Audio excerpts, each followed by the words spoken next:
Veganer, de har undermaner på speed dial. Woo! Det ligger på en skrånende grund. Med der står et dannebrogsflag og et guldglimmer juletræ. En dag på jobbet præsenteres af Escape-mailerne. Det er blevet formiddag på Irisvej i Vejle, og i dag skal vi følge Søren Mæhler fra de lokale Escape-mailerne i Vejle, når han skal ud og besigtige et hyggeligt lille hus på Irisvej. Kan du høre det? Kan du høre det? Nu kommer den der skide musik igen. Ja, altså der er lige tvivl om, at det er en mand, der bor. Og så er der selvfølgelig lige en lille børnestol her. Jeg tror, det værste ved det her job her, det er nok, at vi skal høre på den musik hele tiden. Det er på kontoret, det er når jeg kører i bilen, og på hjælp mig også, når jeg er ude ved mine kunder. Jeg magter det ikke. Jeg kan ikke have det der musik der. Jeg ved ikke, hvor fanden vi ejendomsmæglere skal udsættes for det lort. Jamen, det er jo lige til at gå til det her. Altså, det er jo en toværelses lejlighed her på overetagen. Sælgers yngste datter havde værelse her, og hun er jo så flyttet ud, fordi hun har fået en kæreste, som er tilbage i en regnskov, sådan en der. Jeg kan godt forestille mig, at man som veganer måske vil have nogle issues med at rykke ind i sådan et hus som det her. Og jeg er sikker på, at veganer, de har undermaner på speed dial. Fucking fed sofa. Der er en hjelm. Meget fed sådan en knubbær. Hold da kæft med guitar. Det er jo helt andet, det der ejendomsmæglermusik. Et lækker køkken. Dejlig stue. Fede værelser. Direkte udgang til haven. Ja.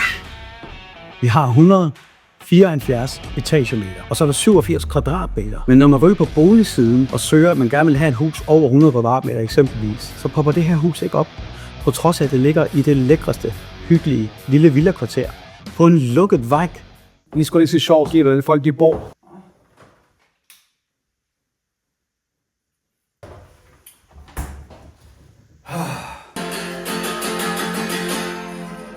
På en lukket vej. Og har man børn, så kan de drible lige op ad vejen her, og så tage enten bussen ind til byen, hvis ikke man gider gå det kvarter, det tager. Jamen, der er jo dobbelt så meget plads, som man kan se heroppe ovenpå. De kan også bare gå i skole. Ja, så er soveværelser herinde. Ja. Jeg kan forstå, at det var her, sælgers ældste datter havde værelse, da hun boede hjemme. 174 etagemeter.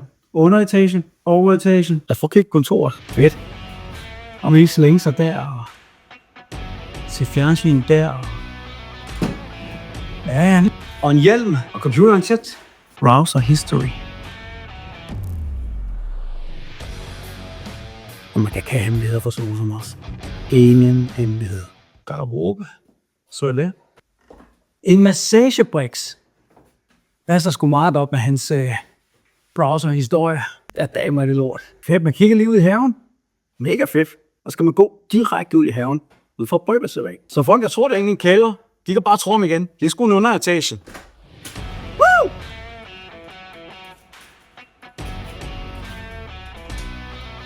Det ligger på en skrånende grund. Tørretumbler.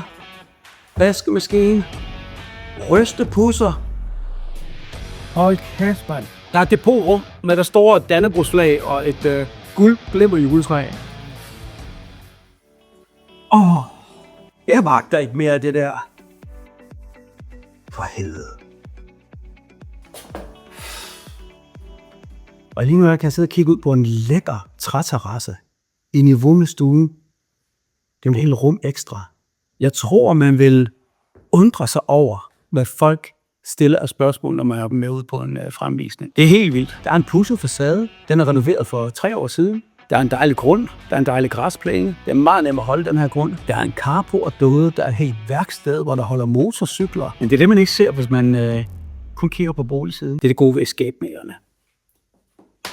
Nu har jeg haft Escape ejendomsmægler her i Vejle i mange år. Men jeg skulle aldrig solgt et hus før. Det er nok, fordi køberne ikke kan lide mig. Jeg overdrager simpelthen den her sag til Peter Tøttes nede ved vores kopikollegaer, der hedder Estate. Peter er røvcharmerende. Han er sådan en, der er irriterende at møde på ejendomsmægler conventions. Du ved der, hvor vi kommer i hyttesko og nylonjakker. Ring til Peter ved Estate i stedet for. Escape melder fra. Jeg lukker åben. Jeg gider ikke mere.